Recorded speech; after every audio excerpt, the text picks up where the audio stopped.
what's important to you? Is it to get as drafted as high as you can when you're 15, or be the best hockey player you can when you're 25, 23? And I think people have short-term look short-term on what they're really trying to accomplish. Hey. Hey. I haven't been on the podcast with you for a couple of weeks. 2 weeks. Well, last week was you. It was? Yeah, it was from when we filmed from before. Oh. This week was not you. This week I did Matterhorn. Yeah, Matt Gilroy and Jason Grail again. Matt Gilroy is an interesting guy because he was a walk-on to BU. Yep. And then, do you remember him playing or no? Yes, I remember when he came on, and he was the talk of NCAA coming to the NHL. I remember that, and I remember him playing a little bit, but not a lot. No, he didn't play a ton. I understand. I didn't want to say he didn't play that long. Yeah. But yeah, I remember. He played pro for a while, but he wasn't in the NHL for a time. It's freaking hard, man. He was a good Hobie Baker guy. I remember the name. Yeah. Cool. It's funny how you picture guys though. When I heard talk about him, I thought he was going to be a really tall defenseman. That's what I thought. You know what I find it super interesting is how, like, the different types. Okay, let me back it up. Yeah, sure. There's different types of smart. Okay, I have a place I'm going with this, and I find with so many athletes, especially for us, it's interesting seeing in the academy setting because we have the school. You see how the kids operate in the classroom setting versus how they operate on the ice, and some of these kids would like blow your mind how smart they are, how intelligent they are, but you only see it in the sport, right? Not that they go to class and they're idiots, but they might just be like an average student, a quiet student, whatever, like nothing flashy about them necessarily in the classroom. But then you see their decision making on the ice or how they operate within their sport, how they are in the gym, or the questions they ask. And it's like very, very smart kids that just show it a little bit differently than somebody else, you know, and it's cool to see the different metrics of how people operate in terms of their own personal intelligence. The reason I say that is because when I was at the Matterhorn thing and I'm interviewing all these different hockey minds, I was just drawn to like how different all of them are. They all just have different styles, different ways they think about things. All of them are extremely intelligent and they're just in a different way. So like there's nothing that there's a bit of a stereotype about like the dumb jock kind of thing. And I haven't met very many of those guys at the higher levels where it's like when they're moving on to, if they're playing college, if they're playing high level hockey, maybe they joke around and they're big personalities or something like that. But when it really gets down to it and it's like, do they need to have a brain? They actually do have a brain and they can really think and process information. And that's not something that everybody sees. And it's cool to just get the contrast of seeing them when they're actually doing things academics, which is usually the measure of whether or not somebody's smart, is how are they doing in school, how are their test scores, those types of things. But there's just a whole other realm of intelligence that some of these kids show just from playing sport, if that makes sense. Yeah, it makes total sense. Just an observation. Yeah. Right. Well, it's just like when you look at an athlete, they might come across as like in normal society. They come across a little different because you don't have to wear a shirt and tie or stuff like that. You have to blend into, like if you're in sales or a corporate world, you have to blend into that. So you're not typically swearing and taking a Gatorade bottle, right? Yeah. Like you're more of a stiff. You're more stiff, right?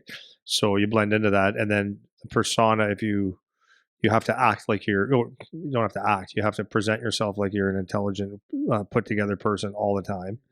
And then as an athlete, you get away with different things. So you might come across as goofy, or you're getting, you're talking to an athlete and they have a tooth missing and they haven't combed their hair. They don't have to. It doesn't make them right. It doesn't make them dumb at all. In fact, like what I'm impressed with athletes that care, which most of them do, but athletes that take their craft seriously is the amount of knowledge that they learn of working out, their body, the inside, outside of that, the nutrition, the game itself. And that's like, and you would know this, especially coaching with people and being a coach now. When you're coaching, like you can't just wing things. You have to be prepared, and the better of a teacher that you are, and the more clear and concise and demanding, and you have to understand personalities and all that stuff. Like those are a lot of different intricacies in being people skills, intelligent. Like you have to figure things out. But it's the same thing as a player. Players that have a brain and can, maybe ask a question, intelligent questions about things, but you have to figure out systems and when to do things and stuff. Like that's one small little thing. Like if you look at a NFL player, let's say, like it's a playbook. It's not a freewheeling sport. So you have to be on page and have to understand it, and then the intricacies of it, right? So you might run I don't know the terms, but a slant or whatever, and there's all these different moving parts. You have to understand the moving parts. Like you have a job to do, but you have to understand the moving parts. So that's not easy. And now people that understand football might say it is, but I would highly doubt it, right? And then see what's supposed to happen, but then, okay, that's gone. So do I have option A, B, and C? Well, that's what I was talking to my guys about at practice today, because we're doing a drill. We're just retouching like our controlled breakout, 5-on-5 control breakout, and then a neutral zone regroup, because we hadn't done it in practice for a little while. And it's very routine. Like they should know it. They should have it down. But I was seeing it on the weekend that it was slipping a little bit. Like guys weren't remembering. They weren't remembering the routes. And we've adjusted some of our systems since then where we're not necessarily doing that every time. So I could see when I said, okay, go execute this, which we had been doing before and we hadn't done in a bit, they weren't remembering, or they were forgetting the routes where they're supposed to go, or not seeing it develop where it's like, oh, this is the time to do the breakout, whatever. So today in practice, we started working on that stuff again.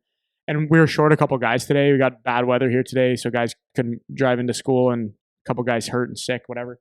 So we didn't have full numbers either. So I said, we're going to do this slow. I just need you guys to run the routes. Like, I don't even care.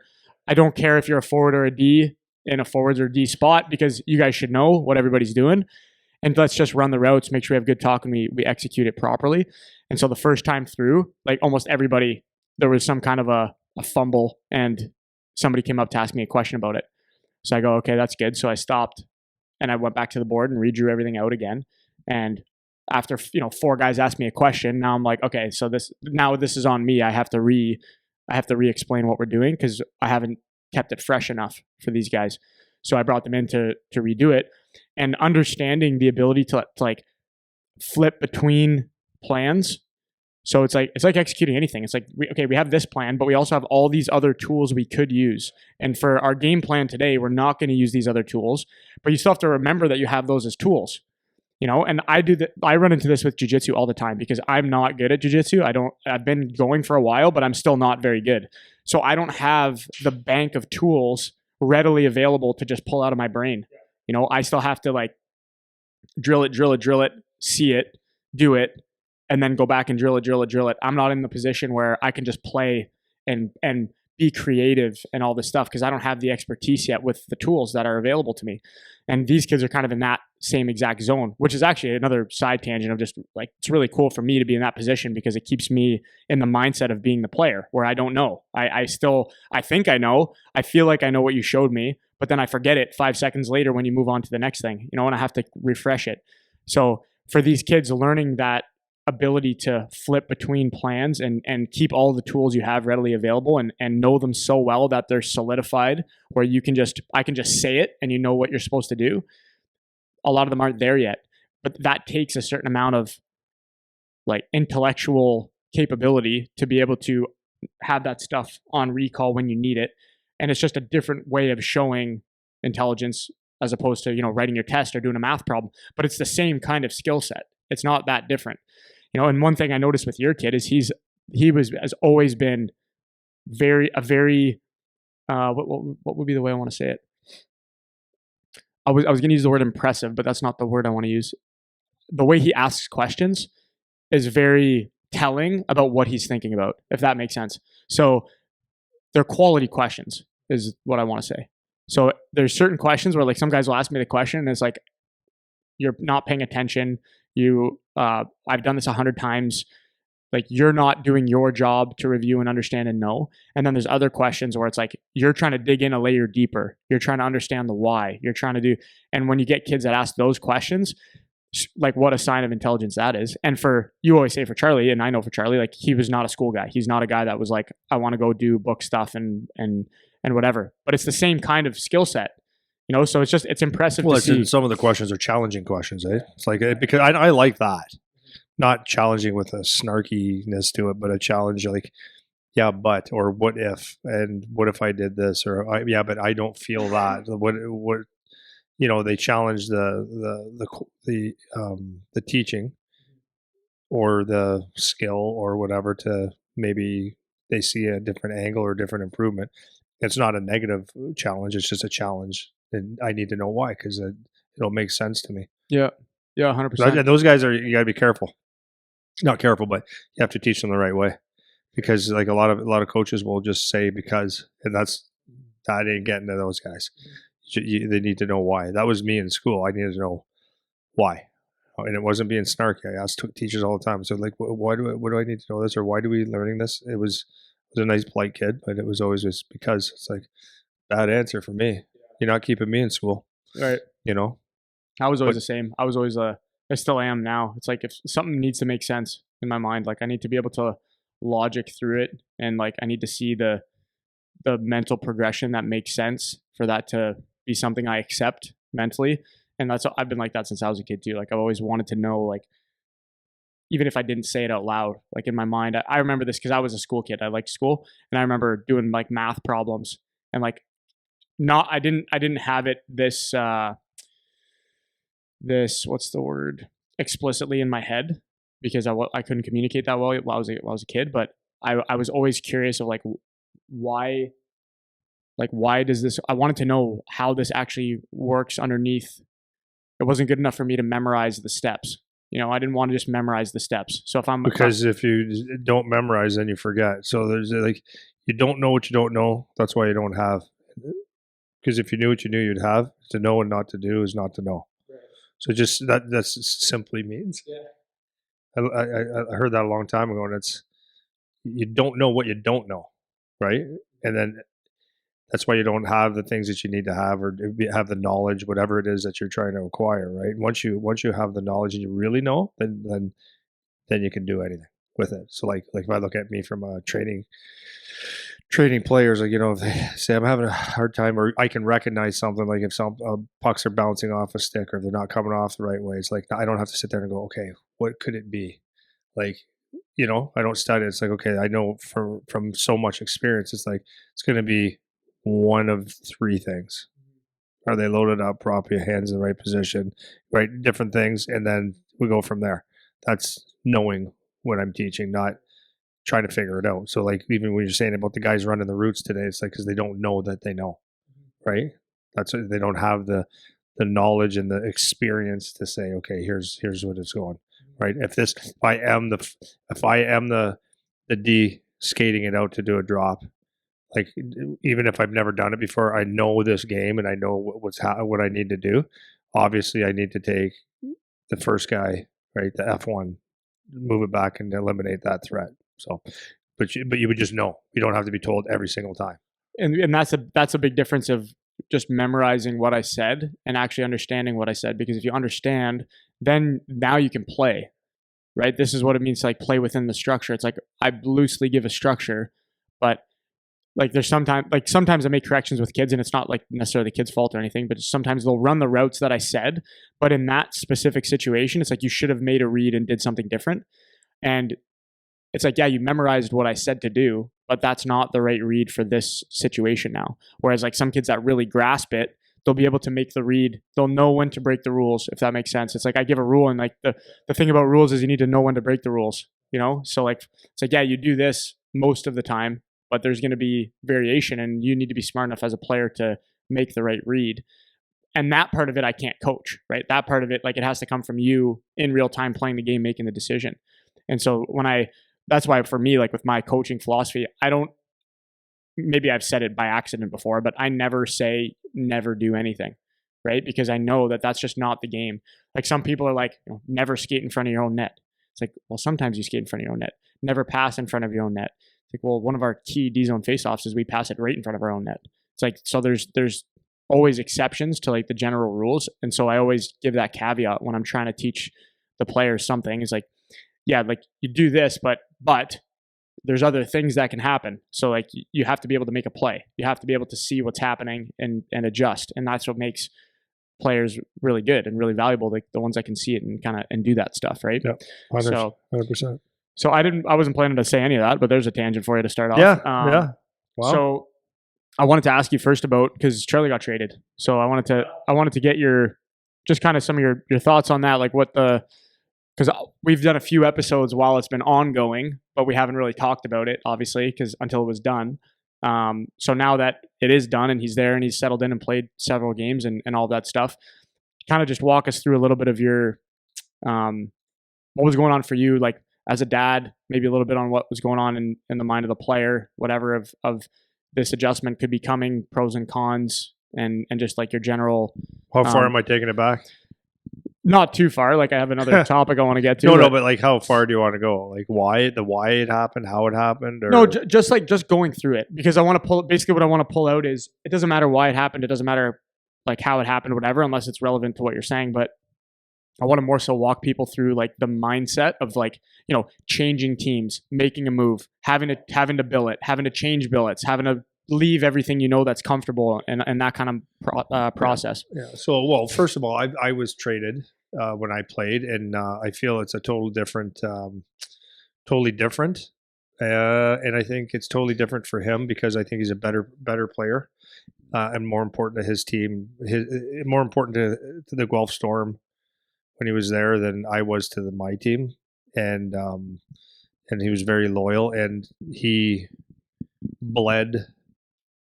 The Guelph Storm were crimson, black and white. He bled crimson, and that was the hard part for him because there was nowhere that he in his brain could conceive that he would get traded, because he just figured I'm going to finish here and we're going to be good and all that stuff. So he was like so, number one, so loyal, so the Guelph Storm was so ingrained in him. He loved his coach Corey Stillman, loved the staff that he was with, loved George Burnett, who drafted him, and you know, like was very much a mentor to him in some ways, you know, like as much as a manager could be. Great to our family, like the whole organization from the staff to like it's hard to put in perspective because it's been an incredible place to play and have nothing but incredible things to say about them. It's the bottom line when Charlie knew it could happen, and you know, like his Dallas told him like it would be good. Like you want to make sure we go deep in the playoffs this year. It'd be very good for your development. And then when the Guelph got what happened, people, is like the Memorial Cup was awarded to Guelph Storm for next year. So in this case, they were going to build a team for this year, but they got the Memorial Cup for next year to host. So that meant that they have to take people that are going to, not have to, but the intelligent move is to say, are better players that are going to be back. We move them for assets so we can have a better team next year. It's just simply that. So when he came to the realization of that, it was very, very difficult because there's a couple things, and we talk about some of this stuff a lot. There's a lot of rumors. People talk. You know, it was so funny. A lot of people, I heard someone told me there was a team that an NHL scout actually told me, he goes, he wouldn't go. He goes, he didn't want. Why didn't this team push harder to get him? And I said, I don't know. He goes, well, I heard it's because you hate that GM. And I'm like, what? I said, I've never said that, and it's not true at all. And I said, why would anybody make a decision based on whether the dad would like him or not? Anyways, but it's false rumors. And he was going here, he's going here, he was going here, he's going here, he's going here for picks, going here for, and it's like there's a lot of noise. And then when he was playing the game, there was a lot of people talking to him. In fact, everybody knew that it was going to happen. It was just a matter of when. So he basically played a little bit over a month, knowing that he was 1 foot out the door. So credit to him. The thing that me being a dad was, I would always just check on how his head is. And I gave him a little bit, like nothing major, but I gave him a little bit to play for, right? Like, and not that he didn't know, but he's playing for a contract, he's playing for his legacy, he's playing for a lot of different things. But having said all that, every game could have been his last game. So he played probably I don't know, 12 games or so through Christmas break, had the whole break, then came back for another week or so. And he's playing every game knowing that this could be his last. So it's emotional, right? So there was probably a game or two where I think it wore on him a little bit, but no one else would know. I knew. But you know, just play for yourself, play for a contract, play for your coach. I said, you got to find the things that'll motivate you. And I got to be honest with you, I don't want to talk about his life too much, but you know, his coach told me he was very, very proud of him and proud of him and respected him even more because he could have just kind of mailed it in, but which is great. So anyways, he got traded with his centerman, Jet Luchenko. And they're in Brantford now. And then what he said, he goes, "Dad, this is weird." Like it was very emotional, emotional to watch your kid, you know, build something really big in Guelph, and know that it's coming down. And the last couple of games were hard, but when we knew it was the last game, he was at home. He had a great game, and he was emotional. I was emotional. We ended up talking to the manager, George. He was wonderful, wonderful. Handled it really, really well, and explained to Charlie his value and why this is happening. And Charlie knew, but it's like, I think George, it was nice hearing that he had so much respect for the family that he brought us all in. And it was very nice. And the people in that arena, and they followed him around. A whole bunch of them went to the game in Niagara the other day, and awesome. They did a nice tribute to him. It was awesome. But got to Brantford, and he was excited. Like he had like the mixed emotions, right? Like, I can't wait to go. I don't want to leave. But he knew this, and okay. So now that he's there, he knows. Okay, this was the right move for this year. Okay, so the interesting thing is that there wasn't a time where it's like a lot of people get traded, right? But a lot of people get traded because they're not happy or they have adversity that they want out. There's a lot of different reasons. This was strictly the team needed to make the move. Yeah, it was just strictly business. The team needed to make the team better for next year, and George, I would say, did Charlie a favor by putting him on a team with a chance to win a cup and go far. So that was great. So like it was the right move, like in hindsight, and you know, now knowing it, you know, maybe you wouldn't have the emotion that you had leaving because there's the unknowns, right? And when you have unknowns, that's where you have fear. That's where you have what ifs. So, anyways, that first when it was happening, and he knew it was happening, it was weird. That's what he said. This is weird. Then, as soon as it was done, weird. And then when he was packing his bags the next day and driving his car to Brantford, it was like, this is weird. And then he got there and, how is it, buddy? And he goes, it's just weird, Dad. It's just weird. And because if you think about it, for 4.5 years, he's been living at the same awesome billets, going to the same rink at the same time, the same routine, same trainers, more or less, same coaching, same schedule, same building, same everything. He knew everything and everybody. The hockey warm-ups, even, like, right, when he went to Brantford, was funny because in like as a captain of Guelph and being there for so long, like there was a way that they did their warm-ups, and he was like, if I walked in 5 minutes before warm-ups ended, I knew exactly where he would be. He'd be in the left winger circle, stretching his groins out, looking around. He does this like it's. I knew it to a T. Then he went to his new team, and it was like a different warm-up. Where is he? You know, everything's different. So he said, whatever. He said Brantford was like, it was awesome, and so far it's been great. Like the people have been great, even to us, and crazy arena and stuff. But it took a game and a practice and a game and another game to say, okay, I'm here. This is like, you got to find your spot, right? You're a captain of a team, and you go to another team. It's like, am I still a captain? Well, you are. That's why you're a captain. You walk into a team and you're a leader. That's what it is. So it didn't take 2 seconds, but for that part. But now he feels like this is his team now, and yeah, fired up, man. Yeah, fired up. But this is like for anybody that was like, I wish that anybody that gets to play in the OHL, CHL, college, whatever it is that you're playing, or NHL or whatever, I wish for everybody to have the 4.5, 5 years that he had in Guelph. That would, if you had that, you would be very satisfied. And so what I mean by that is not because it was perfect, meaning when he went there, he was on the second line in power play and penalty kill and got ice and everyone kissed his ass. That's not what I mean. It was the beautiful thing about it was adversity. It was like George was his first coach and understood young players and people do it differently, but George was demanding on him, young guy. A lot of the times it was just to keep you out of trouble, to keep you in between the lines, to have you grow up, to not make mistakes that are going to be costly for your future. A lot of kids wouldn't think that, I bobbled a puck, big deal. Like, no, George wouldn't. You weren't allowed to because it means you're not ready to play in this league. Shows whatever. So George molded him into being a Guelph Storm, and like it was hard on him, but there was ups and downs.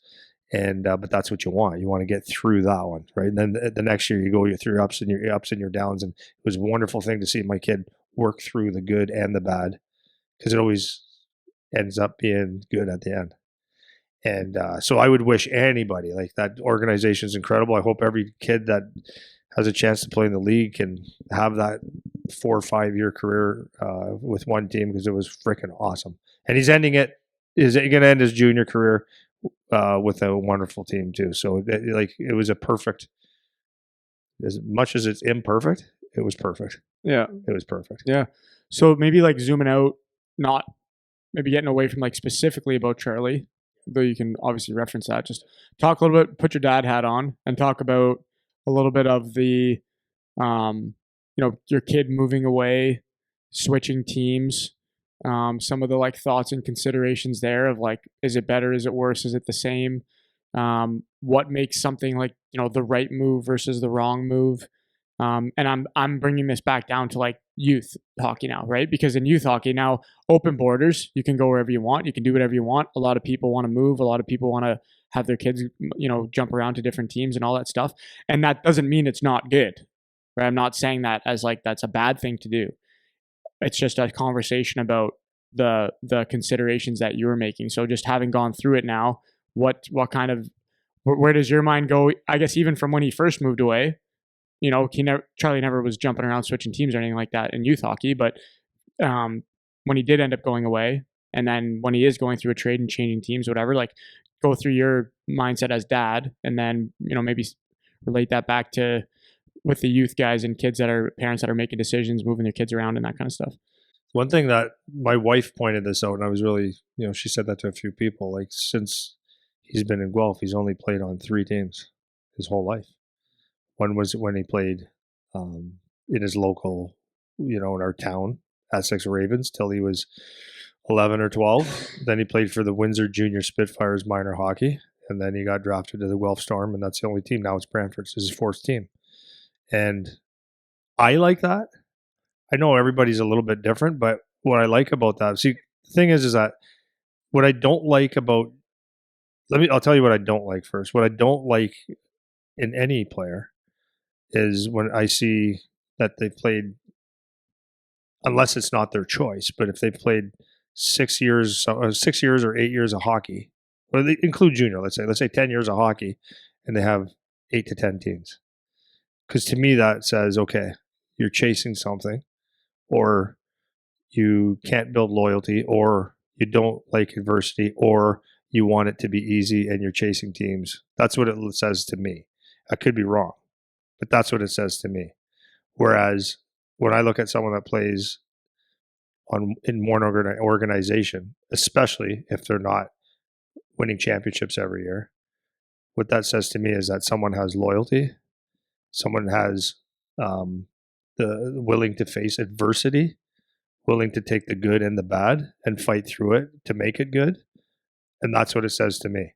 So that's why the trade was not devastating, but it meant something. Like, it meant something because there was a legacy left in everywhere that he played.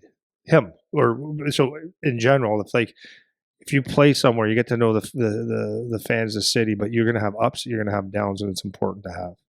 And having said that, now that I look at it, it's important to get traded if it's right, if it's the time, because it's another level of learning. It's another piece of adversity. It's like takes you out of your comfort zone, right? Getting out of your comfort zone is very important because it is easy, right? Not easy, but it is easier to know that maybe you've known your coach well enough now that you can get away with a few things. Like you get comfortable, right? So you can get away with things. You just know like this is going to be here at this time. Go to another team, maybe you can't manipulate a coach or you can't play any games. It's like you got to be on your best behavior, and you got unknowns, and you don't know. Even though he's a high end player in this league, does the coach think so? Like on his new team, right? He might think a whole different ball games. You have to almost not reinvent yourself, but you have to reprove yourself or whatever. So I like that part, like the loyalty part. But so I can't. There's no way I can answer what's right and what's wrong because no one knows, right? No one knows. Because some people, there are people that as soon as there's one thing that doesn't go their way, they want to trade or they want to go out and get somewhere else, and it seems to work. And to me, it's like that doesn't make you the best person, but you don't have to be a good person to be a good hockey player. And then you realize the business side of it. It's like, yeah, it doesn't matter. Like they might not care about if you're a good person or not. There's, yeah, he's better than this guy, so I'll take him. So those people kind of maybe hop around, and sometimes it really works out. So most times it doesn't because there's something to be loyal. So for me, that was the biggest thing. What that said was loyalty. And when you see loyalty, just like, if we change gears here, you and I have been friends for a long time. There's probably a few times in this journey where you said, like, "Come on, Andy, like we're at a crossroads here of whether I like you or not." But you chose to be loyal, and vice versa, right? When you're gonna be married at some point. I'm married for 20 some years, and there's ups and downs, right? So like when things go bad, it's not just time to get out. That's where you work through and you get better. And that's the one thing I would say about this. So like when you go back to youth hockey, changing teams and all that stuff, people like to chase winners, and then there's a lot of there's a lot of problems with that. But I've always said with my son when he played his youth hockey, it's like, yeah, people called, right? Why don't you come here? Why don't you guys fake a divorce and come here? Like, come on, man. But all that stuff, right? Like to the ridiculous degrees, it's like, think about that. If you said that out loud, I'm going to get a fake a divorce so my son can play hockey in whatever. Does that sound ridiculous? Yeah. Right? Yeah. It's ridiculous. Fake your address. So it's like, okay, maybe that's not the best idea. Maybe it is, but then there's a time and a place where things do make sense. Right? We talked about spring hockey before. Like I'm not a big fan of spring hockey, but what if a kid plays in an area where there's just not a whole lot of hockey, or he broke his ankle, he didn't play a whole lot, and then to get back and play some hockey, it was spring hockey. That makes sense. So we were talking about maybe kids moving teams. It's like if you're just chasing championships and trying to play with the best players, I don't know if that's the answer. I really don't. I think that's actually the wrong answer. It's not the team I want. I had one of those teams once, not because I wanted it, but it happened that when I coached in Detroit, we had like what we would call a super team, hard to lose, and there's a lot of problems with that and a lot of egos, and it's not. I don't think that's the best thing for people. But okay, so when a youth hockey player decides that they're going to move, it's hard for me to understand that. But then, if you look at like for me, if I was to move an hour or two away from my house to play on just a better team, that wouldn't make sense. But if I was playing like and the coaching was just horrendous. I mean, not because they weren't great coaches, like no, not because they're not the best coaches, but I'm talking horrendous, like bad people, like in zero clue whatsoever and no integrity, all that kind of stuff. And you had no other choice that would make me, and I would say, okay, maybe this is. My son was an excellent hockey, like not taking pretty good hockey player, an excellent hockey player. That would say, okay, maybe this would be a move. The other one that I get is for people with that feel like their opportunity is less where they live. So, for example, we have some people in our school right now that are from way up north, and we've had some from out west, right, and a couple American, whatever. And for them.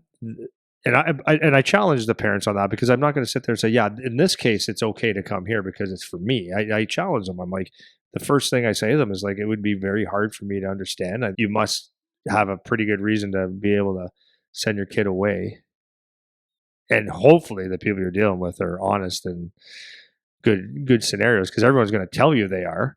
And they all go, yeah, it is crazy, but it's something we have to do. And then the child's like, what is it that you have to do? And most of the time, for people from the more remote areas, saying that we don't get scouted enough. And I throw back, I'm not sure about that, but if that's what you believe and that's what you truly believe and that's what you feel, then there's a reason, right?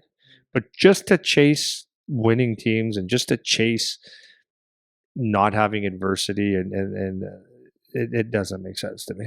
Yeah. Well, and some of them, like, I know because some of the kids we have that are from the north, they were saying that U16 they have to play U18 or something like that. Well, that was the one thing, yeah. Yeah, and so like they it's just not a great, it's not great competition, and the kids are older and not necessarily super serious. So like that is something that could make sense, you know. And so maybe if we just like get a little more specific on that, what are some reasons, if you could just list them, where in your opinion it's like, yeah, this makes sense to me versus no, this doesn't make sense to me. If you give like some specific examples on both sides of that, that maybe could help parents, because for a lot of them, like a lot of the people that we talk to, like we have a lot of conversations with a lot of people because they're interested in the academy, interested in coming to the academy, whatever. And a lot of, I would say the vast majority of people that I talk to, they're just like normal parents trying to figure out what's best to do with their kid. And some of them have the ability to move, some of them don't. Some of them are just curious, and you know, some of them are like, yeah, we you know, we can't send our kid there, but we love the model and think it's amazing and wish it was something that we had available up here, you know, for whatever reason. And so I find most of my conversations are along those lines, where they're just trying to actually figure it out. And they're just decent people trying to figure it out, and they just don't know necessarily. So from your perspective, what do you feel like are, you know, some good reasons versus some maybe not so good reasons, and that decision-making process with some of those critical factors? Ultimately, people can do whatever the hell they want. It doesn't matter to us, but just as like some guidance. Well, and I'll say it in hindsight too, as a player, as a coach, as a trainer, and as a father of a kid that's been drafted to the NHL. So okay, so maybe I'm gonna list like a couple things that we normally hear, and then just give your thoughts on it from the perspective okay, of do like, that. That's probably better. From the perspective of just like staying or moving kind of thing. Okay, so let's start with like coaching. Okay, so let's say you're going to play for whatever the team is, and the team that your first option, like whatever's in your home center or whatever, the guy doesn't really know much about hockey, right? And let's say you're going into your whatever U15 year, U16 year, where it feels like it's more important, and the guy's just not really a real like good quality hockey coach. Maybe he's a nice guy, he's a decent person, but you know, open borders, whatever, you can move and move away. Now, just to pause on that, usually these decisions are multifactorial, so it's usually not just one thing in isolation, but just give your thoughts on each individual factor. So if we start with just like a coach that's like that, do you feel like that's a good reason to think about moving away? I'd say that's one of the better reasons at that age. I'm talking donkey coach that doesn't know anything about hockey with a bad team, like a terrible organization, whatever.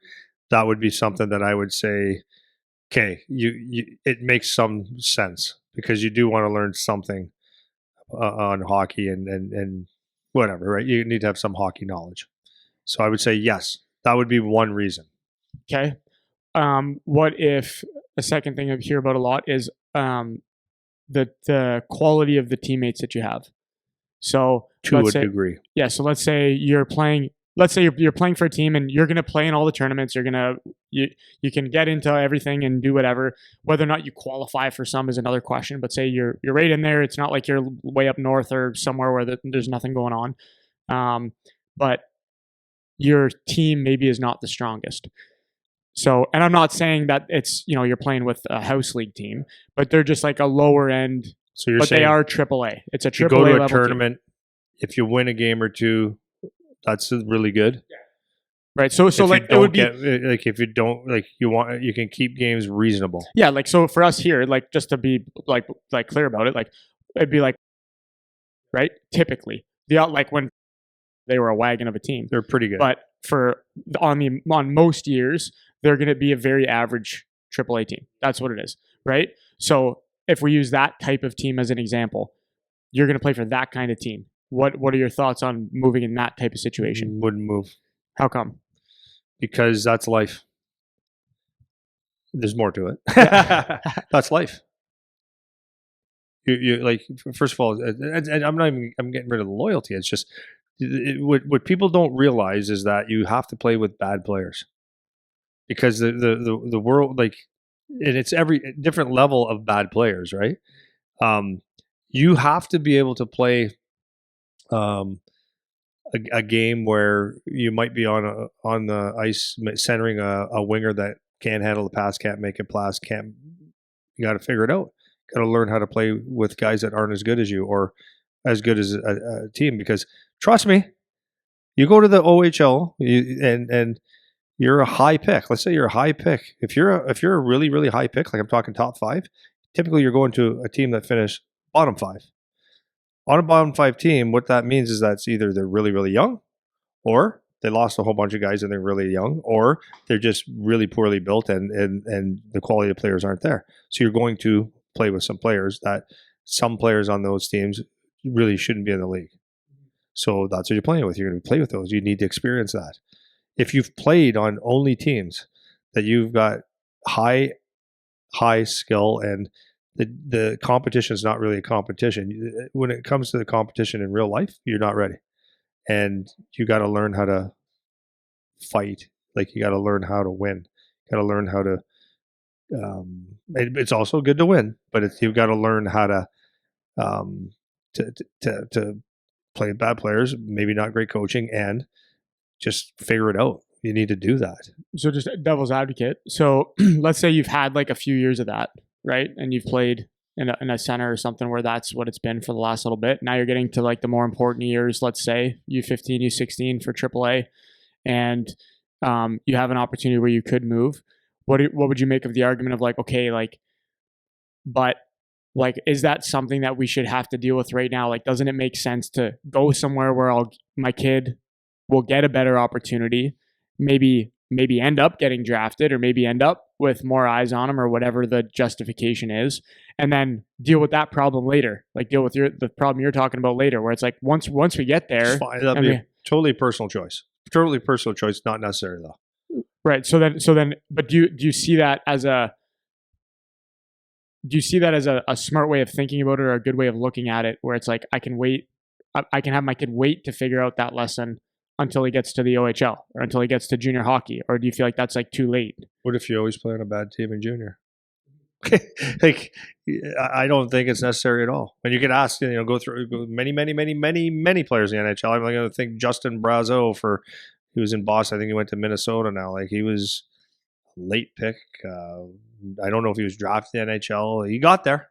Comes from a small northern town, and you get there. My point to that is that you will, if you're good enough, they will find you. And that's just, I know people are going to say, no, but no, it's true. It's just true. So if you go and play for, I don't want to use our local stuff, Oshawa. Let's say Oshawa AAA. I think they don't exist anymore, so that's a bad one. Kitchener Junior Rangers, and it's not the greatest team, but you have this guy named whatever, a really really good player that the scouts will go watch him play. They'll watch him play. They will get there. There is no hiding. If you are playing in the Great North Midget League and you have points coming out your ass, they will come and see you. They will see you. They'll make an evaluation, and then the question is it what's important to you? Is it to get as drafted as high as you can when you're 15, or be the best hockey player you can when you're 25, 23? And I think people have short-term look short-term on what they're really trying to accomplish. Playing with the best players is good. Playing with good coaching is good, but I'm just saying it's not necessary at all. And I'm in the world where I know people like that scout, that coach, that run teams. They will find you. So Justin Brazeau, I just looked him up. So he played for the New Liskeard Cubs. Like, New Liskeard, dude. Right. And that's not okay. So we're not talking. This is Guy Lafleur's age. No, this is 1998. I know. Yeah. I know. He got there. Yeah. So he played 2014, 2015, New Liskeard Cubs midget AAA. And he played there the year before as well. Then he got 5 games with Powassan, which is a NOJHL team. drafted in the 13th round to North Bay Battalion. Played there for 4 years. And yeah, then started working his way up through the AHL. And then his first year, but he went Boston to quick in Minnesota, and now he's in Pittsburgh. So so my whole point. I don't care who. I don't care. I'll not argue, but I just know this. That I know this. For example, my son, he got drafted to the Dallas Stars. So when you think you got to play on the best team, best coaches, the best of everything, he got drafted to the Dallas Stars on a team that didn't make the playoffs. So you can't tell me it's who you play with. They will come and watch you. Do your job, do it well, it'll happen. You can't hide good hockey players. I don't care. So Justin Brazeau, as we just said, whether he played for Toronto Junior Canadiens growing up, or maybe it would have hurt him. I doubt it though, because he was just a bit of a hockey player. He would have got there, probably the same path. Maybe he would have been drafted in the OHL a little sooner. But obviously, in somewhere, when you look at the stats or look at the career, he made it when he made it. That's when he was supposed to make it. Can't rush it. He had the career he had in junior that got him to the American League or whatever, and it took him time to get to the NHL. But he got there, and that's the timing it's going to make, and there's nothing that you're going to do to change that. Were you telling me that he played for the New Liskeard Cubs growing up? Most people listening to this have no clue where New Liskeard is, right? No clue. Wouldn't know it, couldn't put it on a map. And they wouldn't know what level of hockey that is. I do, because I've got friends, my buddy Terry Chitteroni and his cousins, guys that played there, and they all played pro, right? And you will get there when you get there. And do you agree? Dude, you want to talk about North? Go on up to New Liskeard, dude. Yeah, I know. That is crazy. I can tell you this. And after being 5 years in the OHL, this is like current, but I've done this when I played too. Because you were drafted in the first round, I've seen so many players, high draft picks, not get out of the OHL. I'm not saying not get past the OHL. I'm saying high picks that went to all these teams, the spring, all the things you're supposed to do, get the best coaches, get the best training, blah, blah, blah, blah, blah, that come out and they get drafted really high and they get their shot and they get another shot because they're supposed to be good. And we got to keep, he's a first rounder and then it's over. They're just not good enough to play in the league. They're just not good enough hockey players. So it is what it is, man. I've seen so many of those people not make it. And you see for NHL first rounders, it's like you thought you did everything right. You're a first round pick and they just can't make it. But then you will see. But this is the thing. This is the one thing you can't teach, right? You can't teach the guys that are just going to get there. They're going to get there. And it ain't pretty sometimes. But I don't mean it's not pretty the way they get there. It's like they have to do it the hard way. And it's okay. And then, to my point, guys that go through adversity, don't have everything handed to them, not worry about who the best coach is, all the bullshit, because it's exactly what it is. It's just bullshit. They'll get there. They just might not get there with like the 16-year-old star. It doesn't matter, man. That doesn't even freaking matter in hockey. It matters for when you're 16, but it doesn't make one difference because you have to perform.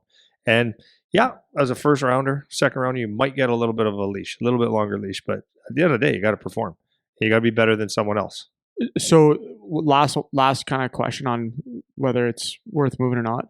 What if you're given a really good opportunity by a really good program? So like, let's say you are, not Sidney Crosby's a terrible example because he's one of the best ever, but when he went to Shattuck after being in, Nova Scotia or whatever, it's like, if you get an opportunity, maybe not even that extreme, but like, let's say you have an opportunity where a really good program contacts you when you're, 14 or 15.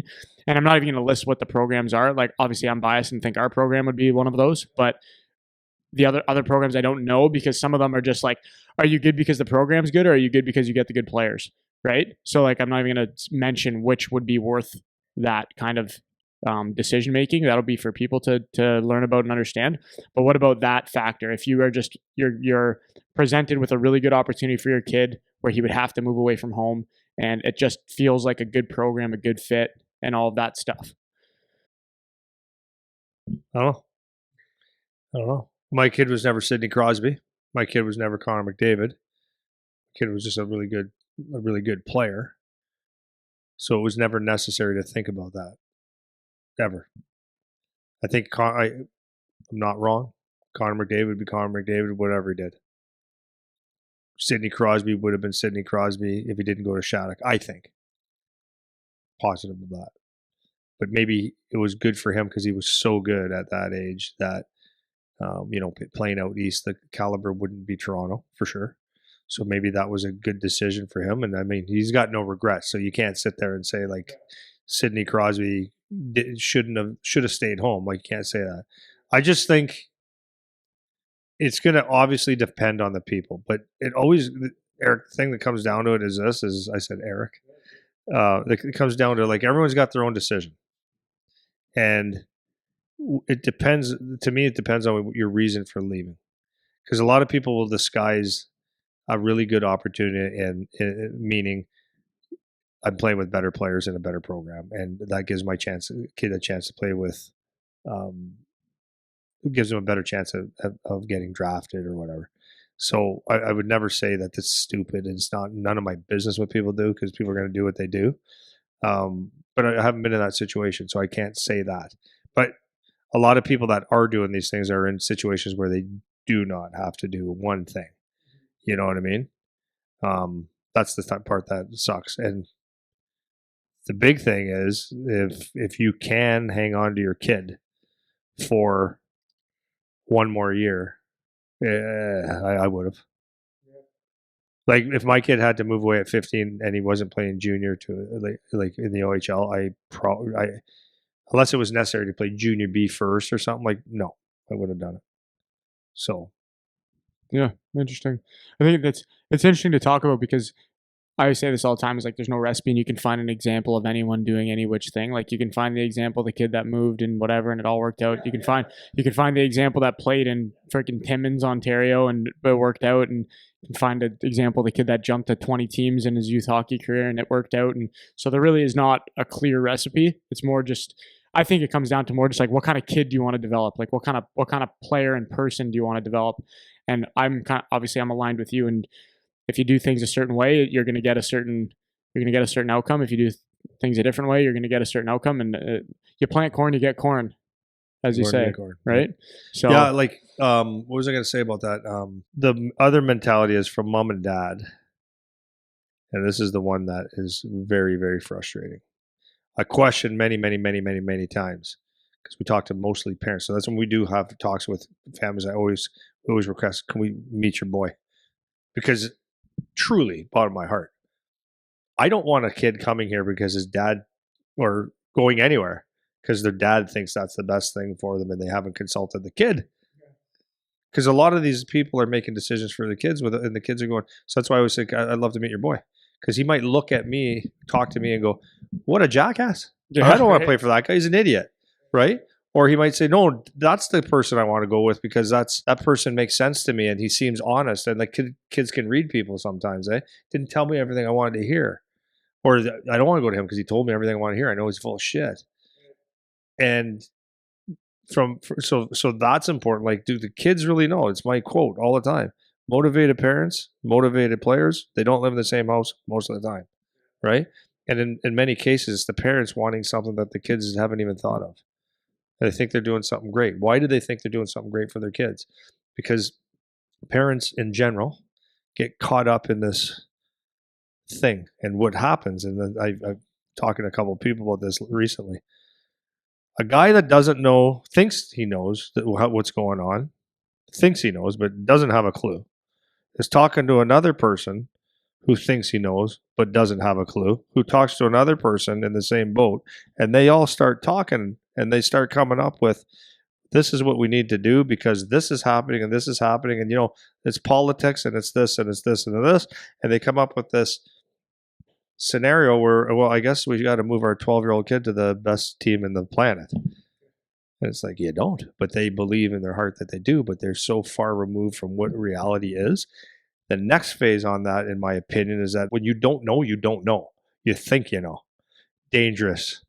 Because I've seen this so many times where people put in the time and the effort and the money and the freaking out, and all they ever talked about was their kids' hockey. To not get out a midget. What was that for? Or to play junior B, which is fine, or that's good. It's actually a good hockey player. But was it worth that? So the other thing is, like, when you're evaluating your kid, like, trust me on this. I evaluate my kid a lot different than the Dallas Stars did, or the Tampa Bay, or the Guelph Storm, or the London. Like, they see what they see. I see what I see. When I look, I'm going to be one of two things: really, really, really overcritical, because when I watch my kid, just like anybody else, if you say you're not, you're full of shit. I watch my kid. When he's on the ice, I try my best to watch the game, but I watch my kid. Can't help it. So if a puck bobbles, or like my wife will say it every time, well, turnover for Charlie. It's like, it's 70 puck 70 times. He got a turnover. Yes. But yeah, you'll notice every little thing. Or you're going to notice everything the opposite way of how great he is on everything.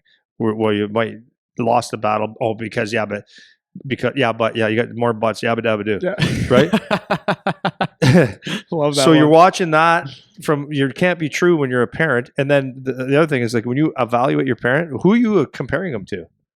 So I've seen so many guys, just even the OHL, that they get into a team and they happen to get, whatever the circumstances are, they slotted into, instead of a fourth line and maybe getting scratched once in a while, they get slotted in, not because it happened perfectly for them. They're in a third line role in their first year, or maybe even some second line, or they get some power play. They got some points, and it appears like they're doing great, or they're playing with players that are good. And then if they get traded, or the team falls apart and they don't have those players, their totals go.